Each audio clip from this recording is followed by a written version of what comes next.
जय हिंद साथियों, स्वागत है आपका आपके अपने YouTube channel UP Bihar exam crack पर। उत्तर प्रदेश पुलिस की ये हिंदी की आंसर की है जो आपकी 30 अगस्त शाम की शिफ्ट है, सेकंड शिफ्ट का पेपर है। ठीक, तो चलिए शुरू करते हैं। पहला प्रश्न है, अभागा सुख से वंचित रह जाता है के अर्थ में सही लोकोक्ति कौन सी है? तो अभागा सुख से वंचित रह जाएगा, इसका मतलब हो जाएगा अंधा बगुला कीचड़ खाए। क्या? अंधा बगुला कीचड़ खाए, और फर्स्ट का आंसर हो जाएगा सी। अगला है, गमन शब्द का विपरीतार्थक बनाने के लिए किस उपसर्ग का प्रयोग करेंगे? तो गमन का विपरीतार्थक बनाएंगे आगमन, उपसर्ग यूज हो जाएगा, दो का उत्तर हो जाएगा सी। अगला है, निम्नलिखित में से कौन सा संबंधवाचक सर्वनाम है? तो जो है वो सर्वनाम संबंधवाचक है, और थर्ड का आंसर हो जाएगा बी। कारक के कितने भेद होते हैं? तो कारक के 8 भेद होते हैं, आंसर हो जाएगा सी। अगला है, पांचवा प्रश्न है, इनमें से किसके रचनाकार तुलसीदास नहीं है? तो खुमान रासों के रचनाकार तुलसीदास नहीं है, 5 का उत्तर हो जाएगा ए। छठवां प्रश्न है, ए ऐ का उच्चारण स्थान क्या होता है? तो ए ऐ का हो जाता है कंठतालव्य, 6 का उत्तर हो जाएगा डी। सातवां प्रश्न है, स्वर्ग पृथ्वी हरिण के किस शब्द के अनेकार्थक हैं? तो ये आपके गोचर के हैं, किसके हैं? गोचर के, और 7 का उत्तर हो जाएगा बी। 7 का उत्तर क्या हो जाएगा? बी। आठवां प्रश्न है, सन 1973 में साहित्य अकादमी पुरस्कार प्राप्त आलोक पर्व किसकी रचना है? तो जो आलोक पर्व है वो आपकी है हजारी प्रसाद द्विवेदी की, और 8 का उत्तर हो जाएगा बी। क्या हो जाएगा? बी। नौवां प्रश्न है, 2002 में 2 पंक्तियों के बीच कविता के लिए साहित्य अकादमी पुरस्कार किसे दिया गया था? तो राजेश जोशी को, 9 का उत्तर हो जाएगा बी।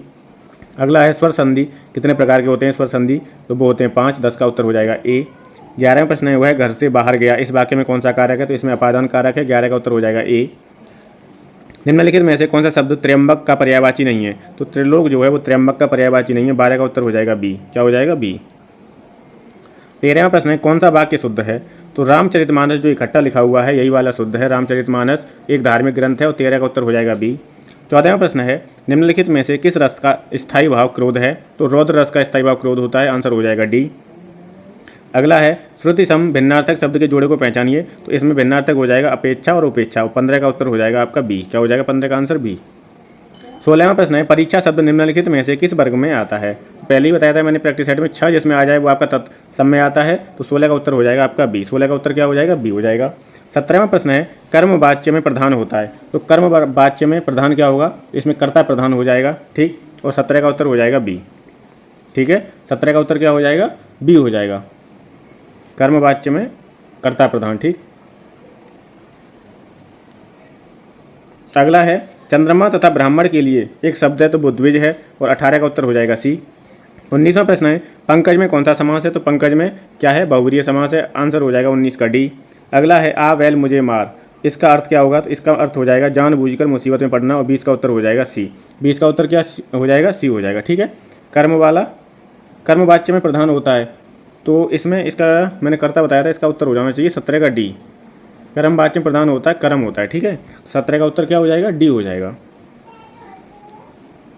अगला है, हर्ष शोक घृणा आश्चर्य जैसे भावों को व्यक्त करने वाले के लिए कौन सा चिन्ह का प्रयोग किया जाता है? विस्मयादि बोधक, आंसर हो जाएगा डी। निम्न में से कौन सा शब्द तद्भव है? तो जीव जो है वो तद्भव है, और 22 का उत्तर हो जाएगा डी। 23वां प्रश्न है, नवल सुंदर श्याम शरीर में कौन सा अलंकार है? इसमें उपमा हो जाएगा, 23 का उत्तर हो जाएगा सी। ग, फ, ख, ग और फ ध्वनियाँ किस प्रकार की हैं? तो ये हैं ध्वनियाँ अरबी और फारसी, 24 का आंसर हो जाएगा आपका बी। जो 25वां प्रश्न है, ऐसा लगा मानो बम फटा हो, इसमें कौन सा अव्यय होगा? तो इसमें हो जाएगा स्वरूप बोधक, और 25 का उत्तर हो जाएगा बी। क्या हो जाएगा? बी। 26वां प्रश्न है, विधानमंडल द्वारा पारित या स्वीकृत विधि इसे हम अधिनियम बोलते हैं। अर्धविराम का सूचक कौन सा होता है? तो बी हो जाएगा, अर्धविराम का सूचक है। 28 है, निम्नलिखित में से किस वाक्य में अकर्मक क्रिया है? तो पानी बरस रहा है, इसमें अकर्मक क्रिया है, उत्तर हो जाएगा 28 का बी।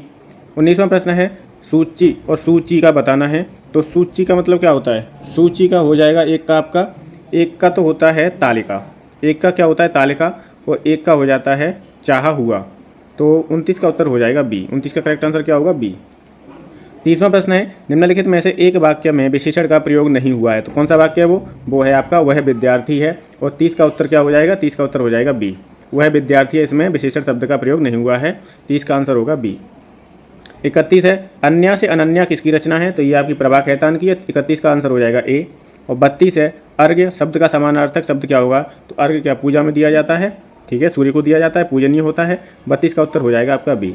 ठीक है, ये आपके 32 प्रश्न हो गए, और 5 प्रश्न आपके किसके हैं? गद्यांश के, वो अगली क्लास में होंगे। ठीक, तो ये आपका हिंदी की आंसर की हो गई है। चेक करके बताओ कितने प्रश्न आपके सही हैं। अगर सीरीज वीरीज पसंद आ रही है तो प्लीज़ चैनल को सब्सक्राइब कर लें, लाइक कर लें, शेयर कर दें। Thank you so much.